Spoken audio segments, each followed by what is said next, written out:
네.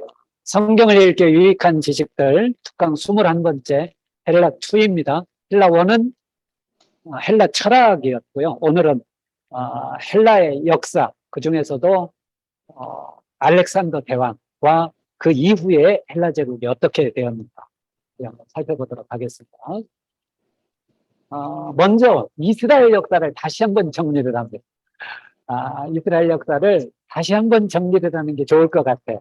또 잊어버리셨을 것 같아가지고. 자, 북이스라엘이 앗수르의 멸망을 당하지요.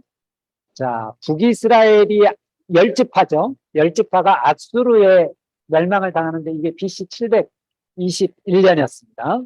자, 그리고 남이스라엘, 유다라고 합니다. 유다.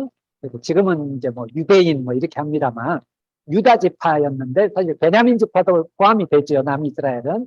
그런데 이 남이스라엘이 바벨론의 멸망을 한 게 BC 586년입니다. 그런데 586년에 멸망을 하지만 세 차례에 걸쳐서 포로가 됩니다. 1차가 BC 605년, BC 598년 2차, BC 586년 마지막 3차 포로가 되면서 이제 남이스라엘 유다가 완전히 멸망을 하게 되죠. 605년은 좀 중요한 해입니다. 왜 중요한 해냐?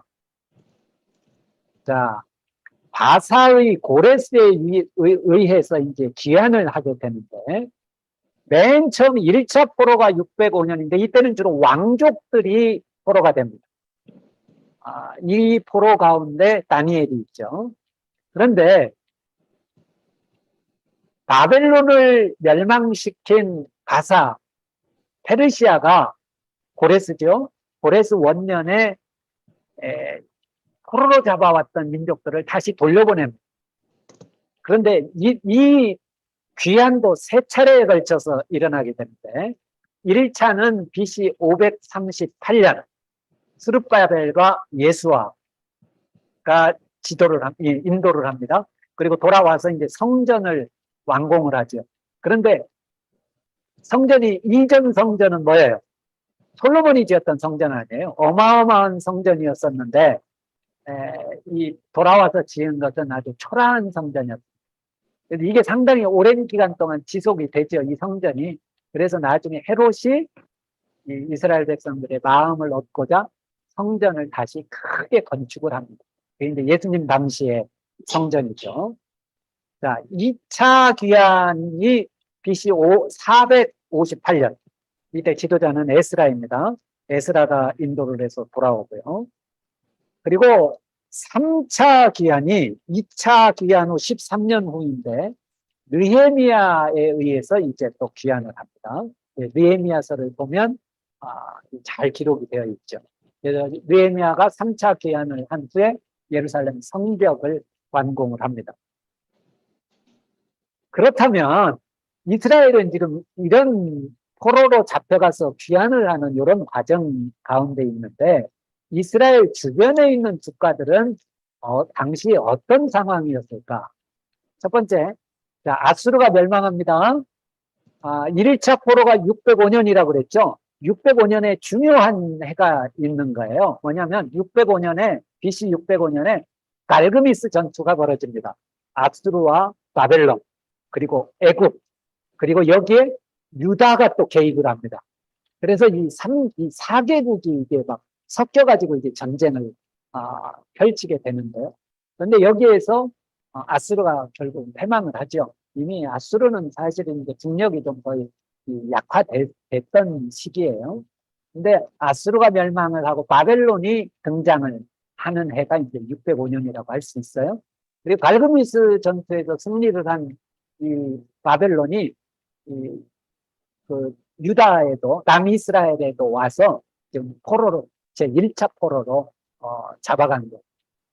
자, 바벨론 그런데 아수르를 멸망시킨 바벨론도 바벨론의 역사가 굉장히 짧습니다. 다소 100년이 되지 않아요.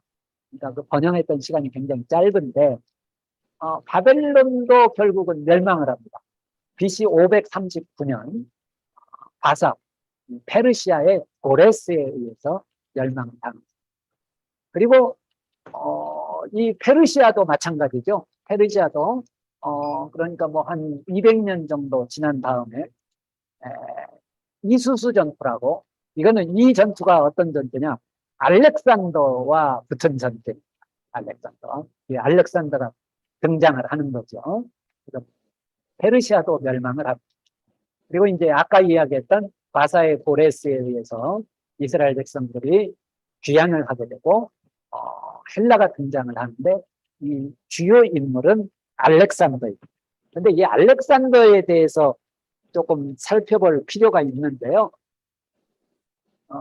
이 헬라와 알렉산더. 이 알렉산더는 다니엘서에 등장을 합니다. 다니엘서에 알렉산더에 대해서 예언이 되어 있어요. 알렉산더. 이 부분을 한번 제가 읽어드릴까요? 다니엘서 8장만 한 군데만 보도록 하죠. 한 군데만. 다니엘서 8장 21절에 보면 털이 많은 수겸소는 곧 헬라 왕이요 그의 두 눈 사이에 있는 큰 뿔은 곧 그 첫째 왕이요 이 뿔이 꺾이고 그 대신에 네 뿔이 났은즉 그 나라 가운데서 네 나라가 일어나되 그의 권세만 못하리라. 여기 보니까 털이 많은 수겸소가 곧 헬라 왕이다. 예, 알렉산더죠. 그런데 그 뿔이 꺾이고 대신에 네 뿔이 난다. 이렇게 되어 있습니다. 이 알렉산더 사후에 4명의 부하에 의해서 이 헬라가 분할된, 네, 정확한 거죠. 자, 이 알렉산더는 사실 대단합니다. 사상적으로 누구의 영향을 받냐? 아리스토텔레스의 영향을 받습니다. 그래서 이 알렉산더의 이 포용력은 사실 대단합니다. 이 당시는 사실 전투에서 승리하면 그냥 다 죽여버리는 거거든요. 그런데 그러지를 않아. 아주 관용을 베풉니다. 아마 아리스토텔레스의 영향이 아닌가 싶고요. 하만의 군대로 페르시아와 이수스 전투에서 거의 절반도 되지 않는 병력으로 대군을 육지를. 그리고 이집트까지 점령하죠. 이따 지도 잠깐 보겠습니다만 이집트를 점령한 후 알렉산드리아를 건설합니다. 알렉산드리아 하면 떠오르는 게 있죠. 바로 알렉산드리아에서 70인병이 번역이 되지 않습니까? 성경은. 자, 그런데 안타깝게도 32세에 요절을 합니다. 이 알렉산더의 죽음에 대해서는 견해가 여러 가지가 있어요. 여러 가지가 있는데 풍토병으로 흔히들 이야기를 하죠. 풍토병으로. 아무튼 갑자기 그 인도까지 공격을 했다가 요절을 하게 되니까 이게 그 리더십에 그 공백이 생긴 거죠. 그래서 다니엘의 예언처럼 네 뿔이 등장을 합니다. 4명의 부하가 분할 통치를 하게 됩니다. 이게 이제 중요한데요. 자, 헬라와 알렉산더 제국의 분할인데, 알렉산더의 부하들에 의해서 제국이 분할되는데, 카산드로스는 마게도니아의 그 알렉산더가 마게도니아 출신 아닙니까? 이제 마게도니아에서 시작해서 헬라를 다 이제 그리스를 다 점령하는 거잖아요. 그리고 이제 이 세계의 패권을 차지하게 되는데 마게도니아 본토를 차지합니다. 그 다음에 리시마쿠스는 소아시아 지역, 지도를 보면 터키 지역이라고 할 수 있죠. 자, 그리고 안티오쿠스 3세, 이거 중요합니다. 이거는 이제 안티오쿠스 3세하고 셀류크스 왕조라고 나오죠. 지중해와 중앙아시아, 오늘날의 시리아, 이 지역. 그리고 이제 프톨레미 1세, 프톨레미 왕조입니다. 프톨레미 왕조는 이집트를 차지를 하게 됩니다. 이 안티오쿠스 3세와 프톨레미 1세, 이 셀류쿠스 왕조와 프톨레미 왕조의 사이에 있는 것이 이스라엘이에요. 이게 이스라엘을 놓고 서로 이제 차지하려고 서로 이제 이렇게 다투게 됩니다. 그래서 처음에는 프톨레미가 이 가나안 지역 이스라엘 땅을 차지를 했었는데 이 셀류쿠스가 이 지역을 점령을 합니다. 그러니까 이스라엘 사람들의 입장에서는요, 참 억울하게 억울할 수밖에 없어요. 왜냐하면 자기를 괴롭히는 사람들이 바뀌어가면서 괴롭히는 거예요. 자, 그런데 이 시기에 대한 성경의 기록이 없기 때문에 좀 우리가 이때 역사에 대해서는 조금 소홀한데 이 시기를 좀 이해를 해야 신약에 넘어가면 이해되는 부분들이 좀 등장을 합니다. 바리새인, 사두개인, 이게 구약에는 없었는데 신약에 와서 갑자기 등장을 하거든요. 이 시기에 만들어진 거예요. 바리새인과 사두개인들이. 자, 어떤 일이 있었냐면 본래 처음에는 이제 프톨레미가 이스라엘을 그 지역을 통치를 하면서 유대인들의 대우를 잘해줬습니다. 그래서 유대인 학자를 데려다가 성경도 번역하기까지 하고요. 그런데 셀류쿠스 안티옥 3세가 좀 교만했어요. 그래가지고 로마와 한판을 붙습니다. 로마와 이때 이제 로마가 강력하게 이제 성장을 하고 있을 텐데 로마와 붙었다가 안티오쿠스 3세가 그만 패배하고 난 뒤에 로마에게 그래서 엄청난 배상금을 로마에다가 지불을 해야 됐어요. 그래서 머리를 짜는 게 뭐냐면 각 신전에 있는 보물들 다 내라. 그러니까 이스라엘 백성들 입장에서는 이 성전이 좀 허름하기는 해도 성전에 있는 기물들을 다 빼앗기게 생겼으니까 아무래도 뭐 기분이 안 좋죠. 그런데 이 안티오쿠스 3세의 아들인 안티오쿠스 4세는 이게 한 발 또 여기에서 한술 더 뜹니다. 그래가지고 프톨레미 왕조 이집트를 이제 공격을 한번 하고 돌아가던 길에 예루살렘에 들려가지고요. 예루살렘 성전에서 돼지를 잡습니다. 그러니까 이게 유대인들 입장에서는 이 돼지는 아주 불결한 짐승이잖아. 그러니까 일부러 의도적으로 성전을 모욕하기 위해서 그런 거죠. 그리고 제우스 신에게 여기에서 제사를 드립니다. 그리고는 할례 받은 애들은 다 죽였다고. 이들은 대부분 할례 받잖아. 그리고 제사장 600명을 마차로 깔아 죽였다고 합니다. 그렇게 이제 유대인들을 학대를 한 거예요. 그런데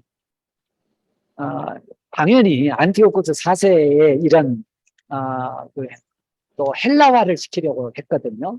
그랬더니 이제 이스라엘 백성들, 이스라엘 국민들이 참다 드디어 이제 폭발을 합니다. 폭발을 하는데 유대인 가운데 이제 제사장 가운데 마따디아라고 하는 사람이 있었는데 마따디아가 반란을 일으키는데 이 마따디아에게는 아들이 5명이 있었거든요. 그런데 이 5명의 아들 가운데 셋째 아들인 마카비라고 하는 아들이 아마 굉장히 좀 똑똑하고 뭐 리더십도 있고 그랬나 봐요. 위에 두 형이 또 죽고 하니까 이제 결국 이 마카비가 딱 실권을 쥐고 혁명을 이끌게 되는데 그래서 이스라엘에서는 지금도 마카비가 아주 인기 있는 사람입니다. 그래서 이스라엘에 축구 프로팀이 있는데 최고 인기 있는 팀이 마카비 팀입니다. 근데 이 마카비에 의해서 왕조가 잠시 세워집니다. 이 왕조를 하스몬 왕조라고. 그리고 이제 이 하스몬 왕조가 세워지고 다시 우리 율법을 열심히 지키자. 이제 뭐 이런 주장들을 많이 하게 되는데 이들을 하시딤이라고 불렀습니다. 하시딤. 근데 이 하시딤에서 바리새파가 나오게 됩니다. 이제 종교적으로 열심히 그 율법을 지키자 하는 사람들은 바리새파고 또 아니다. 우리는 광야에 나가서 금욕적인 삶을 살아야 된다. 이제 금욕을 어떻게 추구했던 사람들인데 이 사람들이 이제 에세네파라고. 이 뿌리가 이제 여기에서 나오는 거거든요. 그러니까 구약에는 에세네파도 없고 바리새인도 없고 또 사두개인도 없죠. 신약에 딱 넘어오면 갑자기 바리새인, 사두개인들이 등장을 하죠. 이 시기에 등장을 했던 거예요. 여러분 유대인들의 입장에서 보면 고레스에 의해서 이제 고국으로 돌아오기는 하지만 고국에 돌아왔는데 그렇다고 해서 이스라엘 나라가 회복된 게 아니에요. 여전히 고레스의 의도는 이들을 고국으로 돌려보내서 황폐화된 식민지를 다시 아마 복구하고자 하는 그런 의도가 있었을 거 아니에요? 그런데 이 바벨론이 멸망하고요. 또 페르시아도 멸망을 하고요. 또 헬라가 이제 등장을 했는데 와가지고 또 오히려 더 많이 괴롭히잖아. 그러니까 이스라엘 백성들 입장에서는 이거 참 억울한 일이죠. 그러니까 돌려가면서 맞는 거거든요. 돌아가면서. 알렉산더에 대해서 좀 기대도 있었는데 알렉산더가 살았더라면 이 이스라엘의 운명이 조금 바뀌었을 수도 있다고 봅니다. 그런데 이제 알렉산더도 젊어서 요절을 하면서 이게 분할 통치가 되면서 오히려 이스라엘은 더 어려운 상태로 들어가게 된 암울한 상태로 들어가게 되죠. 그런데 결국은 이스라엘을 놓고 싸우던 프톨레미와 셀루커스 왕조도 결국은 로마의 힘 앞에 무릎을 꿇습니다. 로마에 의해서 무너지게 되는데요. 신약 성경으로 딱 들어가서 예수님 시대에는 이제 로마가 이 지역을 통치하고 있던 것을 우리가 알 수 있죠. 그렇죠? 그래서 로마에 대해서는 또 다음 시간에 한번 살펴보도록 하겠습니다. 지도가 이게 헬라 제국의 지도인데요.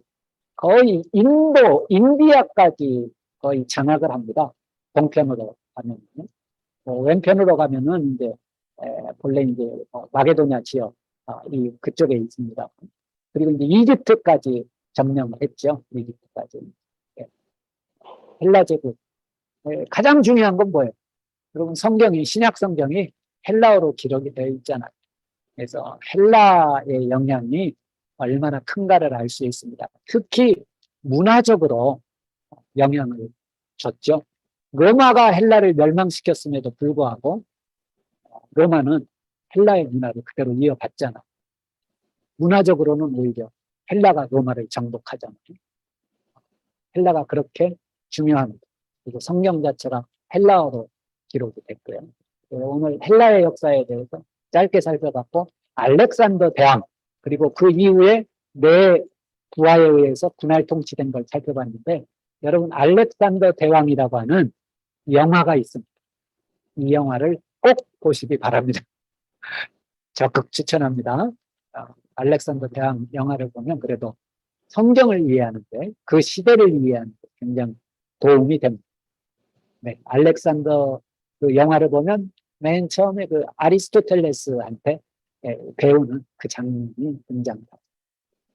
예, 오늘 강의는 이걸로 마치도록 하겠습니다. 수고하셨습니다.